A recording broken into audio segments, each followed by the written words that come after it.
অসমৰ মাননীয় মুখ্যমন্ত্ৰী আৰু তেখেতৰ পৰিয়ালৰ বিপক্ষে এই কথাবোৰ বিশেষকৈ তেওঁলোকে কৈছিলে যে অসমৰ মাননীয় মুখ্যমন্ত্ৰী আৰু তেওঁৰ পৰিয়ালে অসমত 12,000 বিঘা মাটি চুকে কোণে অধিগ্ৰহণ কৰিছে বা ক্ৰয় কৰিছে, 1 নম্বৰ। 2 নম্বৰ কৈছিলে যে হেমন্ত বিশ্ব শৰ্মা আমাৰ মাননীয় মুখ্যমন্ত্ৰীৰ পৰিয়ালৰ বা তেখেতৰ পৰিবাৰে অসমৰ চুকে কোণে মাটি দখল কৰিছে আৰু ক্ৰয় কৰিছে। তাৰ লগত এইটোও কৈছিলে যে অসমৰ মাননীয় মুখ্যমন্ত্ৰীয়ে অসমখন বেচি পেলাই বেপাৰ কৰা আৰম্ভ কৰিছে। লগত এইটোও কৈছিলে যে অসমৰ মাননীয় মুখ্যমন্ত্ৰী বিভিন্ন কেলেংকাৰীত জড়িত, সাৰদা কেলেংকাৰী, লুইচ বাৰ্গাৰ কেলেংকাৰী, NC হিলছ কেলেংকাৰী, তেনেকৈ আৰু 2-4টা অধিক কেলেংকাৰীৰ লগত জড়িত বুলি কৈছিলে। লগত তেখেতে এইটোও কৈছিলে তেখেতসকলে যে অসমৰ মাননীয় মুখ্যমন্ত্ৰীয়ে পিছ দুৱাৰীৰ মুখ্যমন্ত্ৰী হ'ল, আৰু লগতে এইটোও কৈছিলে যে তেওঁ কেইবাজনো আগৰ মুখ্যমন্ত্ৰীক প্ৰতাৰণা কৰি পেলাই তেওঁৰ ৰাজনৈতিক কেৰিয়াৰ আৰম্ভ কৰিছিলে। এনেকুৱা ধৰণৰ বিভিন্ন কথা কৈ এখন সংবাদমেল কৰিছিলে। এই সংবাদমেলৰ কথাখিনি গৌৰৱ গগৈ ডাঙৰীয়াই কৈছিলে, ভূপেশ বাঘেল ডাঙৰীয়াই কৈছিলে, জিতেন্দ্ৰ সিং ডাঙৰীয়াই কৈছিলে। দেৱব্ৰত শইকীয়া যদিও আছে, তেওঁ কোনো ধৰণৰ বিশেষ ডিফেমেটৰী ষ্টেটমেণ্ট কৰা নাছিলে। এই সংবাদমেলৰ যিখিনি তথ্য বা যিখিনি তেওঁলোকৰ মুখৰ পৰা কথা ওলাইছিলে, সেই ষ্টেটমেণ্টবোৰ পিছদিনাখন এখন 8 শাৰীৰ অসমীয়া দৈনিক কাকত অসমীয়া প্ৰতিদিনত প্ৰকাশ পাইছিলে। আৰু তাতে 2টা নিউজ আইটেম হৈছিলে। এটা হেডলাইন হৈছিলে, ৰাজ্যত নামে বেনামে সম্পত্তিৰ ক্ৰয়, মুখ্যমন্ত্ৰীৰ পৰিয়ালৰ 12,000 বিঘা ভূমি। সেইটো এটা হেডলাইন কৰি পেলাই এটা নিউজ হৈছিলে। আন এটা নিউজ হৈছিলে, হিমন্ত বিশ্ব কাৰো নহয়, যাৰে ঘনিষ্ঠ হৈছে তাৰেই পিঠিত চুৰি বহুৱাইছে। এই 2টা নিউজ কৰিছিলে অসমীয়া প্ৰতিদিন কাকতে 5 ফেব্ৰুৱাৰী তাৰিখত। এইখন এখন বহলভাৱে প্ৰচাৰিত অসমত দৈনিক বাতৰি কাকত। এই যিটো 2টা নিউজ হ'ল, সেই নিউজ 2টা দেখি মোৰ ক্লায়েণ্ট অসমৰ মাননীয় মুখ্যমন্ত্ৰী ডক্টৰ হিমন্ত বিশ্ব শৰ্মাই যথেষ্ট আঘাত পাইছিলে আৰু তেওঁ মানহানি হোৱা বুলি তেওঁ অনুভৱ কৰিছিলে। তেওঁৰ মতে এই যিবোৰ কথা আগদিনাখন প্ৰেছ কনফাৰেন্সত কংগ্ৰেছৰ বিভিন্ন কাৰ্যকৰ্তাই কৈছিলে, সেইখিনি কথাৰ কোনো ভিত্তি নাছিলে, সম্পূৰ্ণভাৱে মিছা কথা কৈছিলে আৰু কোনো ধৰণৰ মেটেৰিয়েল এভিডেন্স নোহোৱাকৈ সেইবোৰ কথা ৰাইজৰ আগত কৈ দিছিলে, যাৰ ফলত গোটেই অসমতে মাননীয় মুখ্যমন্ত্ৰী, অকল অসম নহয় অসমৰ বাহিৰতো মাননীয় মুখ্যমন্ত্ৰী যথেষ্ট তেওঁৰ যিটো ইমেজ আছে, ইমেজত হানি কৰিছিলে। ইয়াৰ পিছত মাননীয় মুখ্যমন্ত্ৰীয়ে এইটো থিৰাং কৰিলে যে তেওঁ এই মিছা কথা দি পেলাই যিবিলাক প্ৰেছ কনফাৰেন্স কৰিছিলে কংগ্ৰেছ দলৰ হৈ পেলাই গৌৰৱ গগৈ ডাঙৰীয়া, ভূপেশ বাঘেল ডাঙৰীয়া আৰু জিতেন্দ্ৰ সিং ডাঙৰীয়া, তেওঁলোকৰ বিৰুদ্ধে লগতে যিখন কাকতত এই কথাবোৰ কোনো ধৰণৰ তেওঁলোকে ভেৰিফিকেশ্যন নকৰাকৈ পাব্লিছ কৰিছিলে ডাঙৰ ডাঙৰ আখৰেদি হেডলাইন কৰি পেলাই। চ' এই পেপাৰখনৰ যিসকল ব্যক্তি আছে তেখেতসকল হৈছে জয়ন্ত বৰুৱা ডাঙৰীয়া, তেখেত এডিটৰ কাম প্ৰপ্ৰাইটৰ। তাৰপিছত আছে যতীন চৌধুৰী ডাঙৰীয়া, তেখেত প্ৰিণ্টাৰ কাম পাব্লিছাৰ আৰু ষ্টাফ ৰিপৰ্টাৰ। তেওঁৰ নামটো আমি এতিয়ালৈকে বিচাৰি পোৱা নাই। চ' এই 3জন ব্যক্তিক লৈ পেলাই অসমীয়া প্ৰতিদিন গোষ্ঠী আৰু কংগ্ৰেছ দলৰ দেৱব্ৰত শইকীয়াক বাদ দি পেলাই বাকী 3জন ব্যক্তি অৰ্থাৎ গৌৰৱ গগৈ, ভূপেশ বাঘেল আৰু জিতেন্দ্ৰ সিং ডাঙৰীয়াৰ এগেইনষ্টত এটা মানহানিৰ গোচৰ তৰিছে। আৰু গোচৰটো তৰিছে যোৱা পৰহি in the court of civil জাজ senior division number 1 Shri Nayanjyoti Sharma, তেখেত চিভিল জাজ ছিনিয়ৰ ডিভিজন। তেওঁৰ কোৰ্টত এই কেছটো যোৱাকালি সাক্ষী গ্ৰহণ বা এইটোৰ ওপৰত যোৱাকালি শুনানি গ্ৰহণ হৈছে। কেছটোৰ নাম্বাৰ হৈছে টাইটেল চুট নাম্বাৰ 85/2026 আৰু তাতে আমি এটা ইনজাংচনৰ কাৰণে এখন মিছলিনিয়াছ এপ্লিকেশ্যন কৰিছিলোঁ। সেইটোৰ নাম্বাৰ হৈছে মিছ কেছ J156/2026।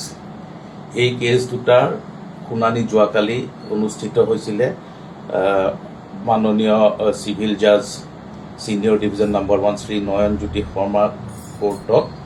আৰু এটা দীঘলীয়া শুনানিত আমি মাননীয় মুখ্যমন্ত্ৰী হৈ এইবিলাক কথাই ক'লোঁ যে তেওঁৰ যিমানবোৰ সম্পত্তি আছে সেই সম্পত্তিখিনি ইতিমধ্যে তেওঁ 2001 চনৰ পৰা ইলেকশ্যনত পাৰ্টিচিপেট কৰি আহিছে আৰু ইলেকশ্যন কমিশ্যনৰ যি নিয়মাৱলী আছে তাতে এফিডেভিটত তেওঁ তথা তেওঁৰ পৰিয়ালৰ সমস্ত প্ৰপাৰ্টি তাতে ডিক্লেয়াৰ কৰা আছে। তেওঁৰ নামত যিমান প্ৰপাৰ্টি আছে, কোন বেংকত কিমান একাউণ্ট আছে, কিমান পইচা আছে, কোন কোম্পানীত শ্বেয়াৰ আছে, ক'ত মাটি আছে, ক'ত ঘৰ আছে, সমস্ত প্ৰপাৰ্টি গোটেই ডিক্লেৰেশ্যন কৰা আছে।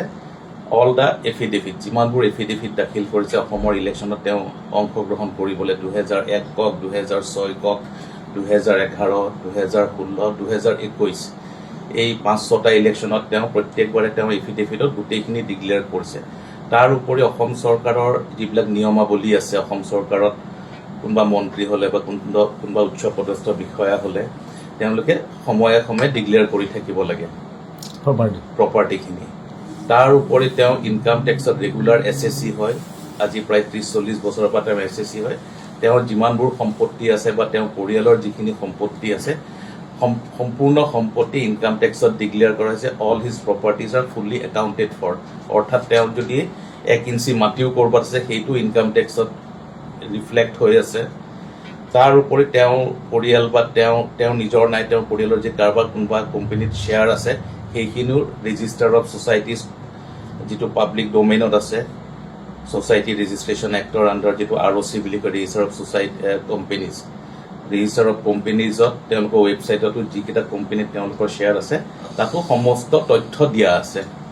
অৰ্থাৎ যিবোৰ প্ৰপাৰ্টি কংগ্ৰেছ দলে ভাবিছে হিমন্ত বিশ্ব শৰ্মাৰ বা তেওঁৰ পৰিয়ালৰ হৈ আছে, সেই সমস্ত প্ৰপাৰ্টিখিনি যিখিনি আছে সেইখিনি ইনকাম টেক্সত ৰিফ্লেক্ট হৈ আছে, অসম চৰকাৰৰ ডিপাৰ্টমেণ্টত ৰিফ্লেক্ট হৈ আছে, এফিডেভিটত য'ত ইলেকশ্যন কমিশ্যনৰ এফিডেভিটত ৰিফ্লেক্ট হৈ আছে। এই সমস্ত হৈ থকাৰ পিছতো কংগ্ৰেছ দলে ক'ৰ পৰা এনেকুৱা ধৰণৰ এটা তথ্য পালে যে 12,000 বিঘা মাটি তেওঁৰ দখলত আছে বা তেওঁৰ পৰিয়ালৰ দখলত আছে, এইটো এটা সমস্ত মনে সজা কথা বুলি মাননীয় মুখ্যমন্ত্ৰীয়ে কোৰ্টত জনাইছে। তেওঁৰ যদি কিবা প্ৰপাৰ্টি বেনামী আছে বা কিবা আছে কংগ্ৰেছ দলে আনি পেলাই দেখুৱাব লাগে। আৰু সেইকাৰণে কংগ্ৰেছ দলক তেওঁ এটা প্ৰত্যাহ্বান দিছে, অৰ্থাৎ এটা চেলেঞ্জ দিছে। যিসকল ব্যক্তি অৰ্থাৎ গৌৰৱ গগৈ ডাঙৰীয়া, 2 নম্বৰ ভূপেশ বাঘেল ডাঙৰীয়া আৰু 3 নম্বৰ জিতেন্দ্ৰ সিং ডাঙৰীয়া, তেওঁলোকক মাননীয় মুখ্যমন্ত্ৰীয়ে এজন নাগৰিক হিচাপে, সাধাৰণ নাগৰিক হিচাপে যিহেতু এটা ইমান ডাঙৰ ৱাইল্ড ডেলিগেশ্যন এটা আনিছে যে তেওঁ 12,000 বিঘা মাটি অসমত তেওঁৰ আছে, চুকে কোণে আছে বা তেওঁৰ পৰিয়ালত আছে, সেইটো প্ৰমাণ কৰিবলৈ চেলেঞ্জ কৰিছে, আমন্ত্ৰণ কৰিছে। 2 নম্বৰ তেওঁ কৈছে যে তেওঁ কাৰোবাক চুৰি মাৰি পেলাই মুখ্যমন্ত্ৰী হৈছে। মাননীয় মুখ্যমন্ত্ৰীয়ে কোৰ্টত কৈছে যে তেওঁ ইলেকশ্যন খেলি 1.5 লাখ ভোটত বা 1,25,000 ভোটত জয়ী হৈ পেলাই তেওঁ MLA হৈছে। আৰু MLA হোৱাৰ পিছত তেওঁ যিটো তেওঁলোকৰ পাৰ্লিয়ামেণ্টাৰী কমিটিৰ মিটিং হয় তাতে গোটেইকেইজন MLA ভোট দিয়ে, সেইটো পাৰ্টিচিপেট কৰি পেলাই তেওঁ আনকণ্টেষ্টেড অৰ্থাৎ গোটেই আনএনিমাছলি তেওঁ ইলেক্ট হৈছে 2011 চনত বা 21 চনত। তো তেওঁ তেনেকৈ চিফ মিনিষ্টাৰ হৈছে। এই কংগ্ৰেছ দলে কোৱাৰ নিচিনা কাৰোবাক চুৰি মাৰি পেলাই মুখ্যমন্ত্ৰী হয়, এইবিলাক কথা সম্পূৰ্ণ মিছা, মনে সজা আৰু ভিত্তিহীন কথা কৈ পেলাই ৰাইজক আভুৱা দিছে বা বিপথে পৰিচালিত কৰিবলৈ চেষ্টা কৰিছে কংগ্ৰেছ দলে। যিহেতু এমাহ পিছত বা 1.5 মাহ পিছত অসমত ইলেকশ্যন হৈছে, এই ইলেকশ্যনত তেওঁলোকে কিছুমান পলিটিকেল ব্ৰাউনি পইণ্ট কালেক্ট কৰিবলৈ বা পলিটিকেল এডভান্টেজ ল'বলৈ বা মাননীয় মুখ্যমন্ত্ৰীক ৰাইজৰ সন্মুখত সেৱা প্ৰতিপন্ন কৰি তেওঁক পলিটিকেলি ডেমেজ কৰাৰ কাৰণে এই কাৰ্যসূচীটো লৈছে, য'ত প্ৰেছ কনফাৰেন্সত তেওঁলোকে বিভিন্ন মিছা কথা কৈ পেলাই কৰিছে। তাৰ উপৰি যিবোৰ কথা কৈছে যে কিবা HPS টেক্স, এনেকুৱা ধৰণৰ কোনো ধৰণৰ অসমত আজিলৈকে প্ৰচলিত হোৱা নাই। চ' এনেকুৱা ধৰণৰ মনে সজা কিছুমান ইমাজিনেৰী কথা কৈ পেলাই গোটেই ৰাইজক এটা ভুল পথে পৰিচালিত কৰি পেলাই কংগ্ৰেছ দলে ইয়াৰ পলিটিকেল বেনিফিট ল'ব খুজিছে, যিটো মাননীয় মুখ্যমন্ত্ৰীয়ে আঘাত পাইছে। আৰু মাননীয় মুখ্যমন্ত্ৰীয়ে সেইটো যিহেতু তেওঁৰ এটা লিগেল ৰিক'ৰ্ছ আছে সেইকাৰণে কোৰ্টলৈ গৈছে আৰু কোৰ্টত এই যি টাইটেল চুট দাখিল কৰিছে ডিফেমেটৰী, তাতে তেওঁ কংগ্ৰেছ দলৰ যিসকল ব্যক্তি আছে তথা যিসকল নিউজ পেপাৰৰ প্ৰতিনিধি আছে তেওঁলোকে প্ৰমাণ কৰিব লাগে যে যিখিনি কথা প্ৰেছ কনফাৰেন্সত কৈছে আৰু যিখিনি কথা নিউজ পেপাৰত পাব্লিছ কৰিলে সেইখিনি যদি সত্যৰ ভিত্তিত হয় নে সম্পূৰ্ণ মনে সজা হয়, সেইটো তেওঁলোকক আহ্বান জনাইছে প্ৰমাণ কৰিবলৈ। আৰু যদি প্ৰমাণ কৰে ভাল কথা, আৰু যদি প্ৰমাণ কৰিব নোৱাৰে তেতিয়াহ'লে মাননীয় মুখ্যমন্ত্ৰীয়ে তেওঁলোকৰ পৰা 5 কোটি টকাৰ ডেমেজ ক্লেইম কৰিছে। 500 কোটি টকাৰ ডেমেজ ক্লেইম কৰিছে।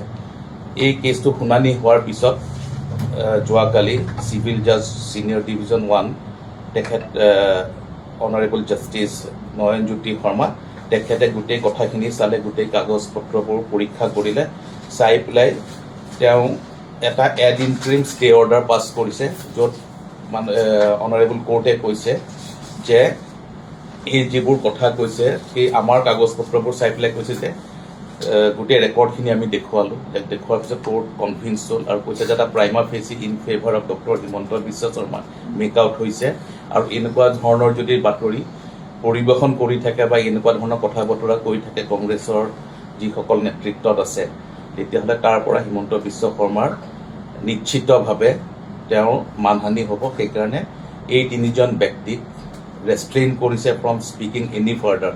ইয়াৰ ভৱিষ্যতে যাতে আজিৰ পিছত তেনেকুৱা ধৰণৰ কোনো কথা নকয়। আৰু এই পেপাৰখনকো ৰেষ্ট্ৰিকশ্যন কৰিছে যে এই 5 তাৰিখে যি নিউজ ভিত্তিত যিটো নিউজ কৰিছিলে, যিখিনি তথ্যৰ ভিত্তিত বা যিকেইটা ছাবজেক্টৰ ওপৰত, সেই ধৰণৰ কোনো ছাবজেক্টৰ ওপৰত যাতে আগন্তুক দিনত টিল appearance of them in the court, অৰ্থাৎ তেওঁলোকক কোৰ্টে জাননী দিছে যে 9 মাৰ্চ তাৰিখে তেওঁলোকে কোৰ্টত এপিয়াৰ হ'ব লাগিব। গৌৰৱ গগৈ ডাঙৰীয়া কোৰ্টলৈ তলব কৰিছে, বাঘেলক কৰিছে আৰু জিতেন্দ্ৰ সিং ডাঙৰীয়াক কৰিছে। তেওঁলোকক কোৰ্টে নটিচ ইছ্যু কৰিছে, লগত জয়ন্ত বৰুৱা আৰু নিউজ পেপাৰখনৰ যিজন পাব্লিছাৰ আৰু ষ্টাফ ৰিপৰ্টাৰ, তেওঁলোককো কোৰ্টে তলব কৰিছে আৰু কোৰ্টত তেওঁলোকৰ কি তথ্য প্ৰমাণ আছে সেইখিনি কোৰ্টত দাঙি ধৰিবলৈ নিৰ্দেশ দিছে। আৰু তেতিয়ালৈকে কোনো ধৰণৰ বাতৰি হিমন্ত বিশ্ব শৰ্মা বা তেওঁৰ পৰিয়ালৰ এগেইনষ্টত regarding any property, regarding Himanta Biswa শৰ্মাৰ election as chief minister, regarding Himanta Biswa শৰ্মাৰ any allegation of involvement in any scam, সেইবিলাকৰ ওপৰত কোনো ধৰণৰ বক্তব্য ৰাখিব বাধা দিছে, বাৰণ কৰিছে। আৰু এই পেপাৰখনক তেনেকুৱা ধৰণৰ নিউজ কৰিবলৈ বাৰণ কৰিছে। আৰু কোৰ্টক আমি এইটোও কৈছিলোঁ যে যিকেইটা কেলেংকাৰীৰ কথা কৈছে, স্কেমৰ কথা কৈছে, কোনো এটা স্কেমতে হিমন্ত বিশ্ব শৰ্মা কোনো ধৰণেৰে জড়িত নহয়। সাৰদা কেলেংকাৰীৰ ক্ষেত্ৰত তেওঁ উইটনেছ হিচাপে অকল আছে, আৰু বাকী যিবিলাক কেলেংকাৰীৰ কথা কৈছে, লুইচ বাৰ্জাৰ কওক বা অন্য যিকেইটা NC, তাতে কোনো ধৰণৰ তেওঁৰ কোনো ইনভলভমেণ্টে নাই। আৰু ইনফেক্ট আমি ডকুমেণ্টছো দেখুৱাই দিছোঁ, CBI এইবিলাক পাব্লিকত কৈছে। আৰু লগতে আন যিবিলাক কেছ আছিলে সেই কেছবোৰত যে কোনো ধৰণৰ জড়িত নাই। আৰু আগতে এটা সময়ত আন এজন কংগ্ৰেছৰ ব্যক্তিয়ে তেনেকুৱা ধৰণৰ কথা কওঁতে কোৰ্টে ৰেষ্ট্ৰেইন কৰি ৰাখিছিলে। সেই অৰ্ডাৰো আমি কোৰ্টত দাখিল কৰিছোঁ। বৰ্তমান এনেকুৱা এটা পৰিস্থিতিৰ সৃষ্টি হৈছে যে আপুনি চৰকাৰ বিৰোধী যদি কিবা মন্তব্য প্ৰকাশ কৰে, চৰকাৰ বিৰোধী যদি কিবা কাৰ্যকাম কৰে, তেতিয়াহ'লে আপোনাৰ ওপৰতো এনেকুৱা ধৰণৰ গোচৰ ৰুজু হ'ব পাৰে, যিটো এতিয়া প্ৰতিদিন গোষ্ঠীৰ ওপৰত হৈছে। চৰকাৰৰ ফালৰ পৰা বা হিমন্ত বিশ্বৰ ফালৰ পৰা 500 কোটি টকাৰ মানহানি গোচৰ আহিছে। আমি অসমীয়া সংবাদ জগতখনত কেৱল 1 বা 2% মানুহ দেখোঁ বা সংবাদ মাধ্যম দেখোঁ, যি সংবাদ চৰকাৰৰ সপক্ষে বা চৰকাৰ বিপক্ষে বুলি নহয়, সমাজৰ বা অসমৰ অসমীয়াৰ উন্নতিৰ হকে মাত মাতি অহা দেখোঁ। তেওঁলোকৰ ভিতৰত এটা হৈছে প্ৰতিদিন গোষ্ঠী, আৰু আমি সদায় তেওঁলোকৰ যিখিনি নিউজ বা তেওঁলোকৰ যিখিনি মন্তব্য আমি সেইখিনি সন্মান কৰি আহিছোঁ। আৰু বৰ্তমান তেওঁলোকৰ এগেইনষ্টত 500 কোটি টকাৰ মানহানি গোচৰ আহিছে। সংবাদ মেল বা সংবাদ জগত বা সংবাদ মাধ্যমক চতুৰ্থ স্তম্ভ বুলি কোৱা হয় আমাৰ সংবিধানৰ। আৰু বৰ্তমান অসম বা ভাৰতবৰ্ষত এনেকুৱা হৈছে যে সংবিধানৰ কোনো মূল্য নাই। সংবিধানত লিখা আছে যে ধৰ্ম নিৰপেক্ষ এখন ৰাষ্ট্ৰ, কিন্তু তাত ধৰ্ম নিৰপেক্ষতা অৰ্থটোৰ কোনো মূল্য নাই। ইয়াত মিয়া কৰি কেৱল ৰাজনীতি কৰে। আৰু যদি সেই এগেইনষ্টত আপোনালোকে চৰকাৰৰ এগেইনষ্টতে হওক বা তেনেকুৱা ধৰণৰ কিবা মন্তব্য প্ৰকাশ কৰে, তেতিয়াহ'লে আপোনাৰ ওচৰলৈ এনেকুৱা ধৰণৰ শংকিত হোৱা, এনেকুৱা ধৰণৰ মানহানি গোচৰ অহাৰ সম্ভাৱনাটো বাঢ়ি যায়।